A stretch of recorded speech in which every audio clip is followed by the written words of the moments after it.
Bonjour à tous.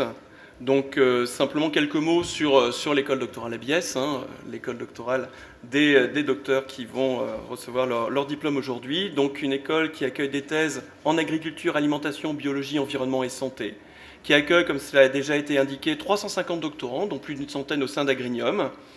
Quelques caractéristiques intéressantes, donc on a 59% de femmes dans ABS, 33% d'étrangers, on voit que la proportion d'étrangers est même un peu plus forte, l'ouverture internationale plus développée dans le cadre de l'inscription à Agrinium.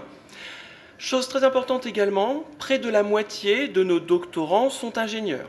Et ça signifie que toute l'importance d'avoir cette double culture, ingénieur et docteur, pour nos doctorants qui donc ne se contentent pas d'avoir l'une et l'autre, qui se complètent très bien pour un devenir professionnel, comme on l'évoquera un petit peu plus tard. Ce qui est important aussi de signaler, c'est qu'un quart de nos doctorants sont cofinancés par des industriels, en particulier, et on y reviendra également, dans le cas de thèse CIFRE, ce qui est un chiffre très important pour une école doctorale, et qui souligne tout l'intérêt et tous les débouchés possibles pour nos docteurs ABS. Autre caractéristique sur laquelle je vais m'attarder un tout petit peu, le contexte multidisciplinaire. Alors l'école doctorale accueille des thèses à cheval sur plusieurs disciplines, ce qu'on appelle des thèses interdisciplinaires. Donc on en a, on va dire, 1 sur 10 peut être qualifiée d'interdisciplinaire au sein de l'école doctorale. Mais plus généralement, ce que nous offrons dans l'école doctorale, c'est un contexte multidisciplinaire.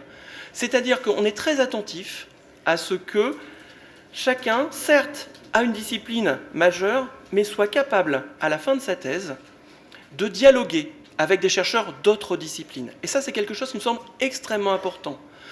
On est dans la même optique que le séminaire EIRA, dont il a été fait mention précédemment, donc d'une acculturation générale à l'ensemble des disciplines qui vont intéresser les thématiques couvertes par ABS. Et tout ça, c'est un plus pour le devenir professionnel, puisque que nos docteurs continuent dans la recherche ou s'insèrent dans d'autres secteurs, cette capacité à aller intégrer plusieurs disciplines, à échanger avec des personnes, des collègues de disciplines différentes, est quelque chose qui nous semble absolument essentiel à développer et qui malheureusement se perd dans les structurations actuelles au niveau national d'écoles doctorales. Pour parler justement de cette insertion, donc on a une insertion qui est diversifiée, qui est réussie, pour laquelle on arrive à avoir un certain recul, puisque 3 ans après la thèse, nous sommes capables, au sein de l'école doctorale, de vous dire, dans 98% des cas, quel est le poste occupé par le docteur ABS. Quand on prend donc une photographie à 3 ans pile, moins de 3% des docteurs sont sans emploi. Alors, sans emploi ne signifie pas forcément au chômage. On a certains qui font le choix de ne pas avoir d'emploi. Donc, on a des chiffres d'emploi qui sont très bons au niveau de l'école doctorale. Les 2/3 sont en contrat à durée indéterminée. Et puis, ce qu'il est important de noter, quand vous regardez la répartition année par année, qui est assez stable d'une année sur l'autre, c'est qu'on a une insertion de plus de la moitié de nos docteurs en dehors de l'enseignement supérieur et de la recherche publique, dans le privé, autour de 40%, mais également, et ça c'est plutôt en croissance, dans la fonction publique.